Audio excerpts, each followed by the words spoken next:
Hello, everyone, and welcome to another episode of How to Do Drugs in the year 2022. We're still in that year, right? I think so. It's going all right so far, but it's only been a couple of weeks. So 2022 has a lot going for it. I still have hopes for it, although Bob Saget died, so that's sad. I'm pretty sure it was probably hookers and cocaine that killed him, but we'll get into that later. For this wonderful episode, I'm very excited to have him on. I haven't seen him in quite some time. If you guys have ever been in the West Village, specifically Comedy Alley, before quarantine, BC before quarantine, you have may seen a man walking around with a sign that said, "Will twerk $4." A homeless man at the time. A recovering heroin addict, and Right. my buddy Blinky. Hello, sir. How Hey, are you? Hey, I'm doing good. Thank you for having me. Yeah, Um, thanks for coming on. definitely. I've been looking forward to it. Yeah, Yeah, well, homeless. It was you're homeless. not anymore, right? No, not at all. I got an apartment. I got a beautiful job where I work at. Things are going great, actually. That's I'm learning. I'm learning. It's a big learning how to navigate through life after such a long time of being in a dark place. yeah, yeah. Well, I mean, I knew you for at least a couple of years before quarantine. I would see you, every time I Yeah, would go perform. I would never make you twerk for me. I still give you dollars. absolutely. And I appreciate it. Definitely. And, I enjoyed the twerking actually. It was a Yeah. lot of fun for me. Hmm. Despite the circumstances, I took a lot of pride in doing what I did because it was a hustle. Instead of me selling heroin or robbing people and things like that, I Hmm. turned to twerking. And a Yeah. lot of people don't want to see a sad sign like hungry and homeless. I mean, you could play that angle, but let's be honest, nobody cares about that shit. Yeah. Yeah, it definitely homeless people make people uncomfortable, a lot of Oh, they times do. They have they want to shy away. I appreciate the signs, like the twerking for dollars, or right. ask me a question, people that try things a little bit differently. And technically, yeah, it is a hustle. And as someone who also used to twerk for dollars, just at a different capacity, Right, right. I absolutely respected that hustle. So let's get Always. into it. Now, I'm not sure when did you first start using? Oh, well, I initially started using hardcore drugs at a very young age, unfortunately. I was 12 years old. I smoked crack for the first time. Okay. Then, and when I was 15 or 13, I started smoking pot, and the heroin started around 17. I started dabbling with it here and there. Just my whole life has been pretty drugged up, basically, Yeah, unfortunately. 12. Yeah, 12 is normally 12 is like where maybe you try a cigarette or Right, right. like alcohol, and you went right for it. You went crack. But Well, when I go hear ahead. people talk, I'm sorry, when I hear people talk about gateway drugs, anything is a gateway drug. Hmm. Until you get tired of the experience of that one drug, you move on to another one. Yeah, correct. Yeah, because like technically my gateway drug was acid. So Nice, nice. I actually got a 10 strip. It's beautiful. nice. Yeah. It's really therapeutic. Yeah, it can be. Yeah. Like if you Yeah, do it in the right capacity, not just to like fuck off, it can actually be absolutely. very beneficial. So what made you like move to New York City? Um, well, originally, I was in Miami, and my wife had passed away, and my grandmother passed away recently before her. And I was just not doing good. And I knew that I was going to die in Miami streets of Overtown.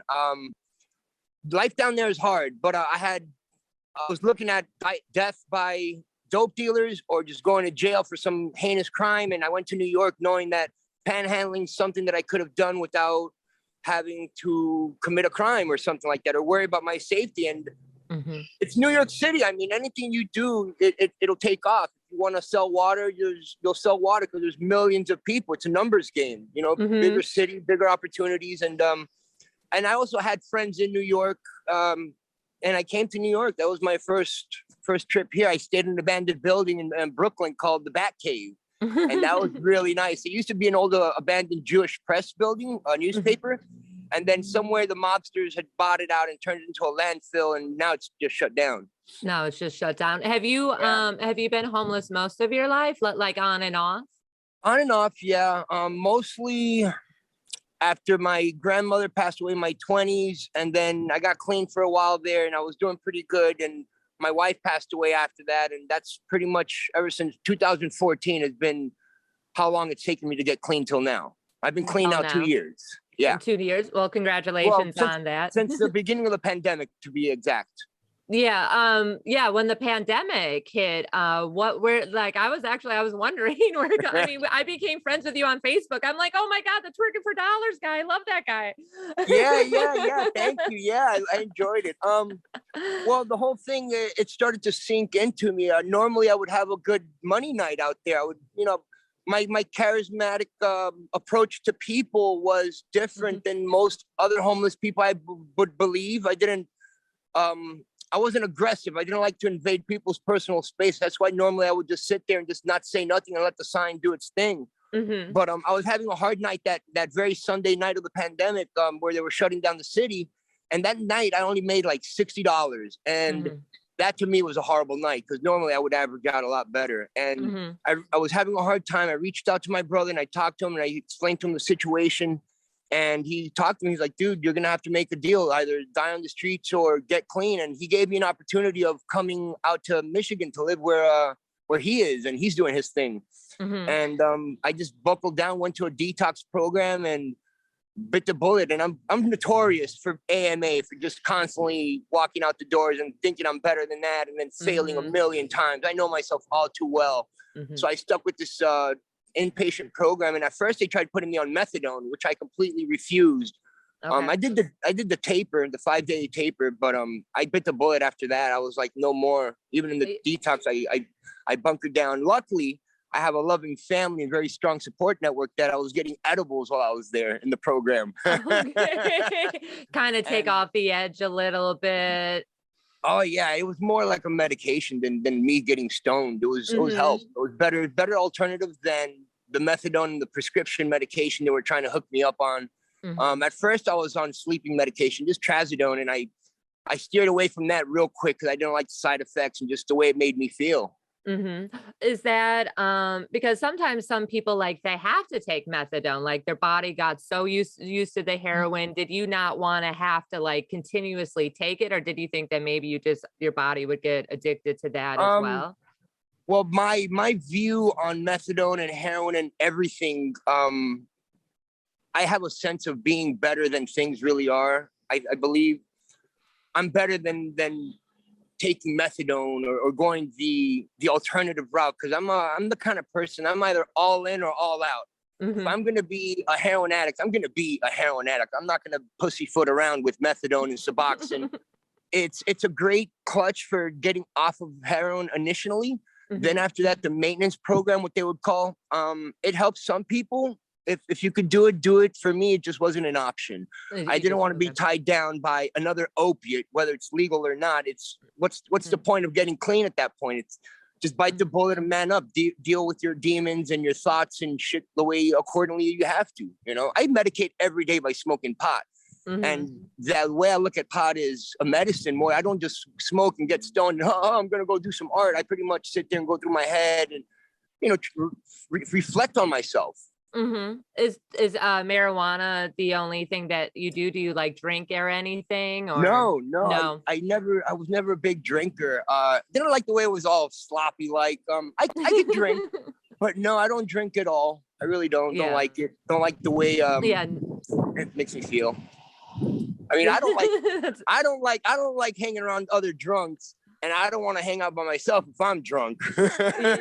Yeah. Being drunk and being high on heroin are two completely different. Oh yeah, it's a vicious world. Being in the West Village around a drunk people, I mean, many of the times I have seen you, I was highly intoxicated, either before or after a show.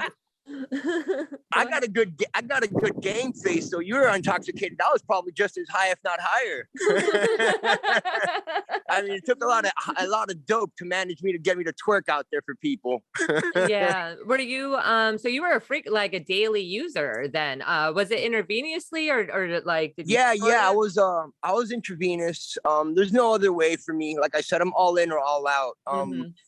Every night, my thing was nightly. When you would see me out there on the street, when you'd see me pop up, that's more than likely I needed to make money. I was okay, just hanging out with the people who I thought were my friends or who were my friends, even though I was where I was at. I mean, look at me and you now. We're Mm-hmm. buddies. I would believe you Yeah. as a friend. I trust you and all. Yeah, just West Fort, it was great. I don't know.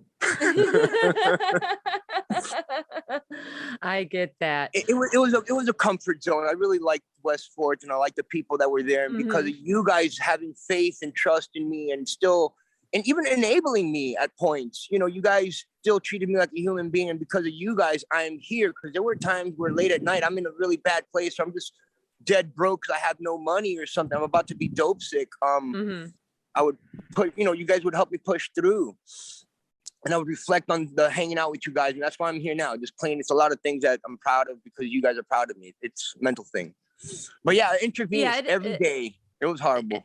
Every day. Well, now New York has like a place where intravenous users can go and like get clean Right. needles and The stuff safe like spaces, that.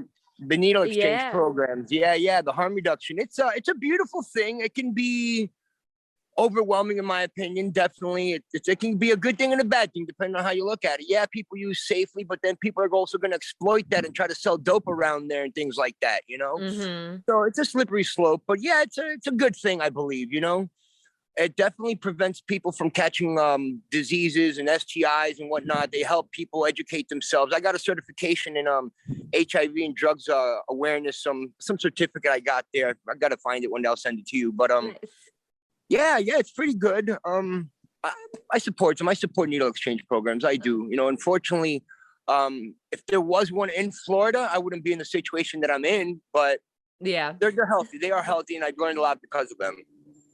Well, that's good. Yeah, I think I think they do have their pluses and minuses. I think that it's just because it's so new in the United States, like other countries, they have these types of places Right. and drug use has definitely gone down. And I do think a lot of it has to do with education because a lot of people, Yeah. like yourself, you start using real young and you don't know anything really about it except that you like to Right. do it. And so once you actually start getting educated, and it also helps too, you need to have that frame of mind where it's like you want to get clean. Like you can't force Absolutely. anyone, you can't force people to get clean. They have to want to themselves. They have to hit rock bottom, or for your example, like if there wasn't a global pandemic 2 years ago, do you think you would be in the same place twerking for dollars or?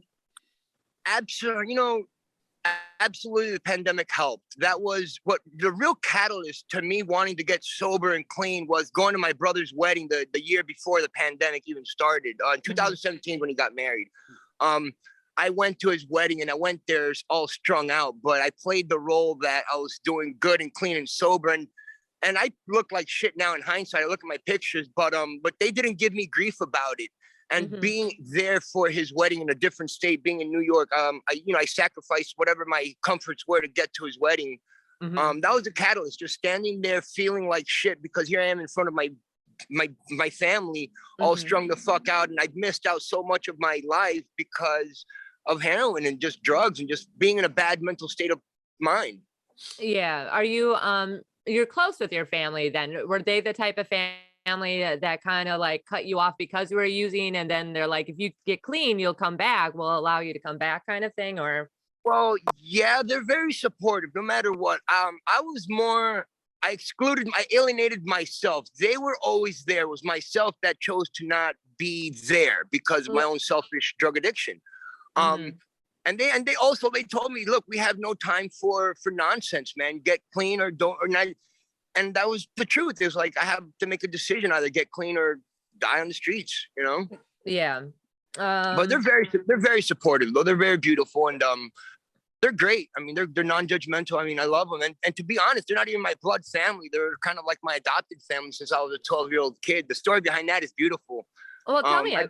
Yeah, I met my brother, who I call my brother, at 12 years old. I was living on the streets at 12, and me and him were running around. And long story short, it was Easter Sunday dinner, and I was hanging out on Lincoln Road on Miami Beach, and his mom sent him out to find me for Easter Sunday dinner.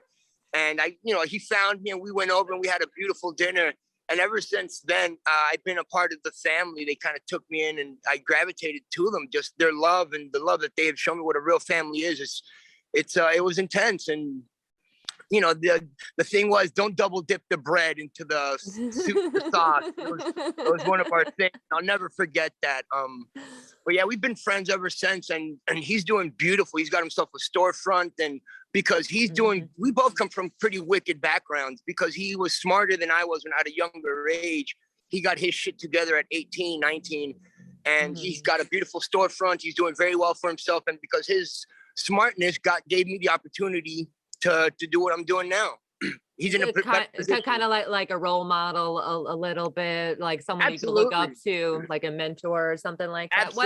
Absolutely. What happened, if you don't mind me asking, what happened to your birth family, your blood relatives? My father, he's still in my life. My dad's a great guy. I talk to him almost on a daily basis. He had a pretty hectic life growing up. He was also addicted to drugs and things, but he gave me a beautiful life. It was unconventional, like compared to what people would think, but I grew up on a farm, horseback riding as a little kid, riding dirt bikes and four-wheelers, shooting guns. Unfortunately, my dad was an addict, and there was bad times too, where we would end up in a crack house, pouring gas down the staircase of a building because somebody smashed the windshield. My dad was a great man, though. He's taught me everything that I know now to be a better person.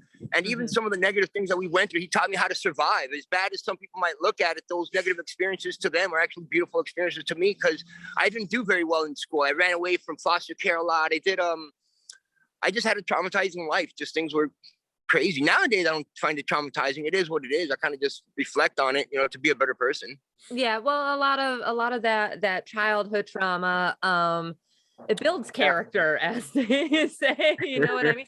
It can either make you or break you.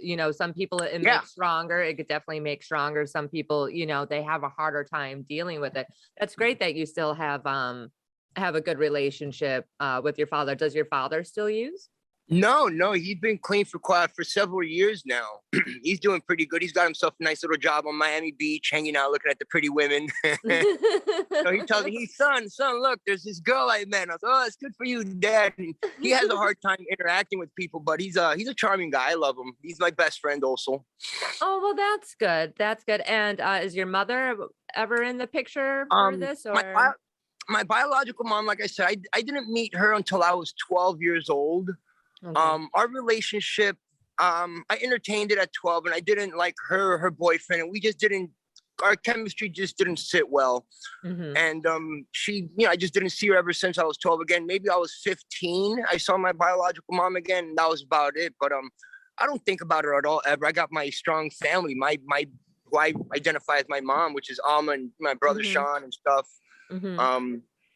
But yeah. Well, that's good. I think about it.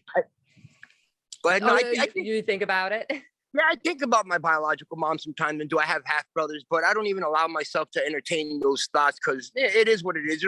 I came to the conclusion that it'll cause me more grief to reach out than to just deal with it the way I have been. Yeah. Sometimes you have to leave the past in the past, as they say. And even when it comes with blood relatives, like you see all these quotes and stuff like that, family above all else. But sometimes your family can be the most toxic people in your life. Your blood relatives, and sometimes, unfortunately, you do need to cut them off, and then building your own family and having like friends that are like brothers and sisters, and strong support network for sure. Yeah, it definitely helps. Like I've always had both of my parents, but I've had like my friends' parents as well. If my parents weren't there for me at all. So now you're in the Midwest. Yeah, I live now in Toledo, Ohio. It is actually kind of chilly out. Yeah, I was like, it's got to be cold. It is very cold today here in New York. It's like a whole 15 degrees. Wow. Like high 20s around here, I believe. I'm not too sure. Oh, that's like tropic for the Midwest, though, isn't it? From what I Yeah, I like remember. it. The sun's on my face, you know. I got a view of my neighborhood. It's pretty nice. Yeah. So over quarantine, you got clean and like went out there. What was the process like of Um, going back home after like officially being, because you got clean before you went home, right? Or did you go there and well, get clean? no, I went to the program, like I said. The program, like I did a lot of art. The process behind the whole program, I focused on doing a lot of art from not trying to do the methadone, and my edibles helped me with my head. Mm-hmm. After I got out the program, I went to an SRO, it's like a homeless shelter for people in New York. And I dabbled once or twice, and right away I knew I had to get the hell out of there. With the only money I had, I bought a ticket, and my brother also helped me buy a second ticket because I fucked up the first ticket, unfortunately. And I got to Michigan. Mm-hmm. It was an emotional roller coaster leaving New York City for the first time in like 9 years, basically, of what was my home. Mm-hmm. It was really intense. I almost broke down and didn't even make my second train because I was such an emotional wreck, because I was nervous and afraid of what was to come, if I was gonna, all my insecurities and all my traumas and all my own myself getting in my own way. Mm-hmm. I didn't almost make it here, but I'm glad I bit the bullet, and I knew the teachings from the program, with everything I've learned, has helped me get to here. You know, just got to focus, like really go through all those cliche ass bullshit that they say, Yeah. you know, work it if it works. Day at a time kind of thing. It actually works for me, you know, and reading affirmations and actively every day I wake up and I say it's a good morning, and it's like that cognitive behavioral thinking that I try to keep with myself, for sure, you know. Yeah, like you have to Positive. retrain your brain basically to be more positive, to not Yeah. want to Oh use it. yeah. I definitely do that. Like I have a freaking motivational quote app on my phone, and every like hour I get a little notification. Like, this is so retarded, but also I'm gonna save this one because that Right. I got a couple that I screenshot. yeah, it's like you feel dumb, you know, you kind of feel stupid, but at the same time it's like, oh, this does actually help. Like it does Yeah. really help to have more like less negative self-talk is definitely a factor. Like that negative where it's like, you know what, like fuck it, like I'm just gonna go drink today. Like something went really wrong, or I broke up with the guy, or you know, whatever. One of the funniest things for me, even when I was homeless and strung the hell out and stuff, some regular people would walk up to me, hey, how you doing? I would look at them, I'm doing all right, and they're like, whoa, that's a different reaction. Most people come out with, oh, my life. It's like, look, I made a decision to be where I'm at. You know, I'm gonna accept it for what it is, because that's where I want to be. And it's unfortunate, yeah, to an extent, but it's yeah, it's just it is what it is. And I always kept a positive mindset. Even then, it's like it could be worse. I could be, completely dead broke. Like, my psychological thing was I was always doing good if I had only $1 in my pocket to wake up to, and that was the start to my day. And just it could be worse. Just even as fucked up as my life was, and I believed it to be, as much as I catastrophized my life, I always made sure to wake up and good morning to myself, or reach out to a friend, hey, or just be positive. Just be positive to yourself, You fake it till you make it. Yeah, fake it till you make it. Yeah, kindness to yourself seems to be the easiest thing, but it's actually one of the hardest things to do. Yeah. Just to be kind to yourself and gentle. That is interesting that you said that, like, that you chose to be where you were then, like you chose, to use like being a user, being homeless. I met another homeless man when I lived in Hollywood. Right when I moved to LA, I lived right off of Hollywood Boulevard in Las Palmas and Yucca. And there was there was this homeless man, and he had a dog. And at the time I only had one dog.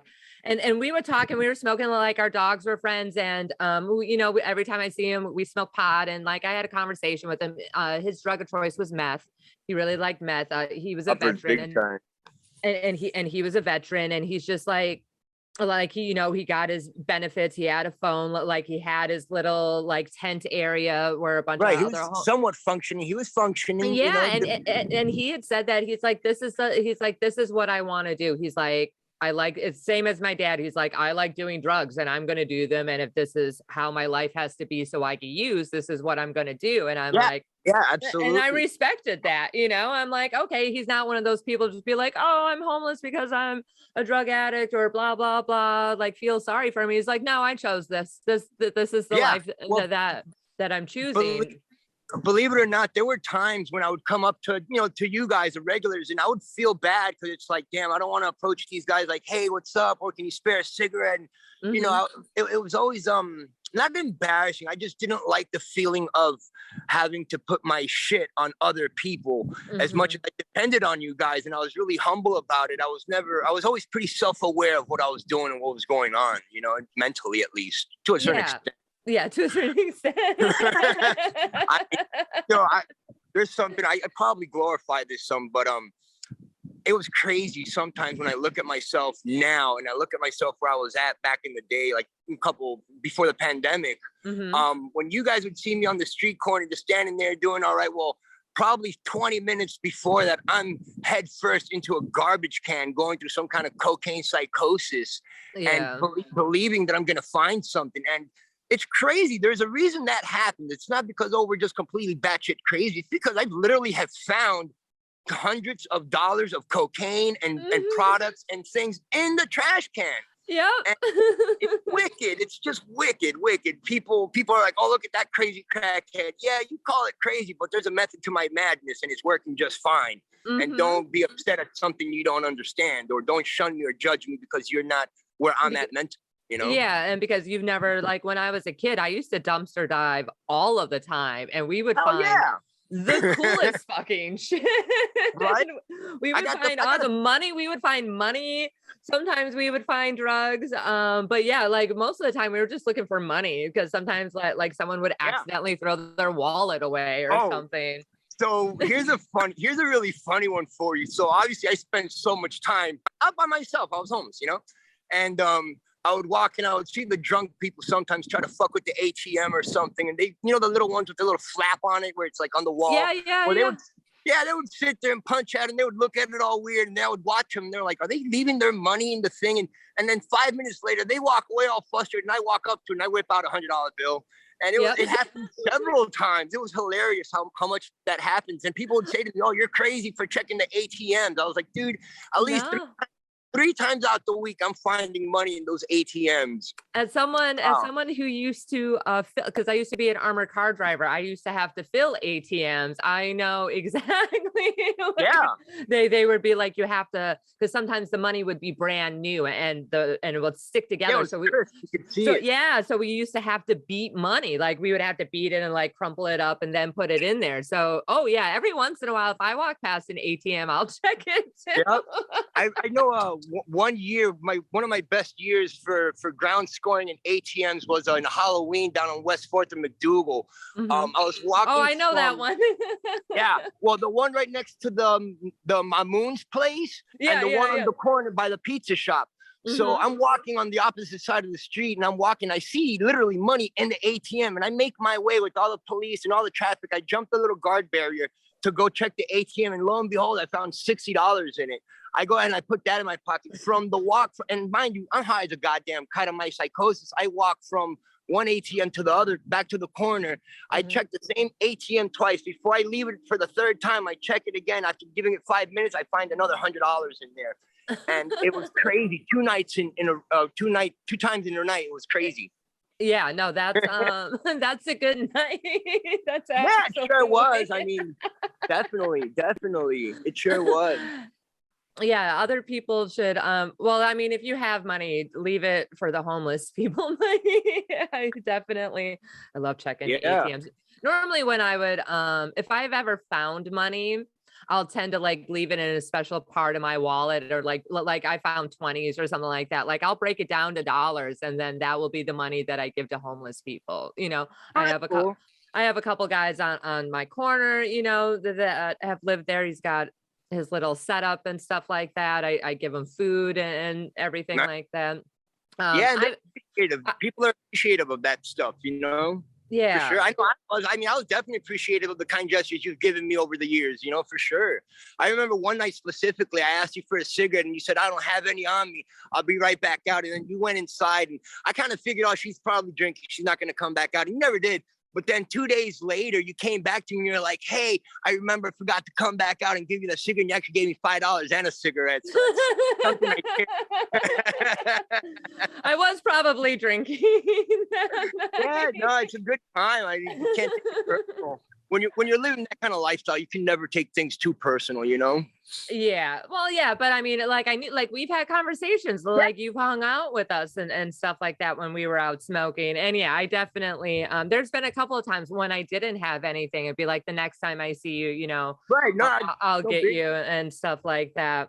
Yeah, I've always been that way though. I've technically never been homeless, but I did live in a crack house for a month. I lived quite a few years. yeah, when I was younger. So close. I was close to it. And I wasn't what was I doing? I was a dancer at the time. And yeah, I wasn't living life the way I should have been. And I ended up in my buddies. It was this house that we used to party at all the time, like after hours and stuff like that. And he was a literal crackhead. He liked to smoke crack at the time. I was pretty big into I was doing coke. I was doing a lot of coke, and I think that was my ecstasy phase where I went to doing a lot of ecstasy.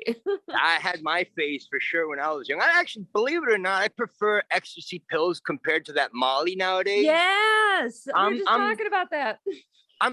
I heard that. I'm not a big fan of the Molly myself either, because I'm old school. If I got the brown dots in it, I like the heroin in it, or keep me down. Mm-hmm. I had a big phase as a young kid on ecstasy. I like those a lot more. I mean, I don't do them now, but yeah. I was always I like the press pills. I think it was with Duckett we talked about that. Yeah, I trust them more for some reason.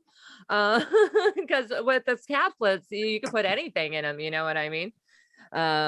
Vitamin B, literally anything, and not get fucked up from it. Ooh, okay, something happened. Fine, it's back now. Yeah. You look like you actually gained some weight too. Yeah, I'm 190 pounds now. Nice. And you're getting some meat on your bones. Yeah, it's crazy. I'm really self-conscious of my weight. And it's not about being too big. It's about being too thin. I don't like to be too thin. And I'm self-conscious about being too big. So I try to watch what I eat and work out. I don't eat super healthy, but I definitely don't just eat junk food. Yeah, which is good. That's I've noticed that changing my diet has also helped with mental health, like because they say that your second brain is in your tummy, and that like helps produce all of those like happy hormones that we need for our brain. So I noticed that once I stopped eating out so much and cooking my own meals, I'm like, oh, I actually feel so much better just from eating better. Yeah. I started doing a lot of my own smoothies, some flax seeds and protein shakes. I prefer the actual eating. Yeah, it does. So being an addict, because I know a lot of people who are addicts, they'll tend, because you don't stop being an addict. You know what I mean? Like your brain doesn't stop wanting to focus on one thing constantly. Do you have something that like you switch that to? Like one of my girlfriends, when she stopped taking Adderall and doing coke, she just worked out a bunch. Like her thing was working out. Do you have something similar to that? Yeah, well, my thing is I cope with doing artwork. I draw a lot. And just try to eat healthy. I got cookies. That's kind of like my thing.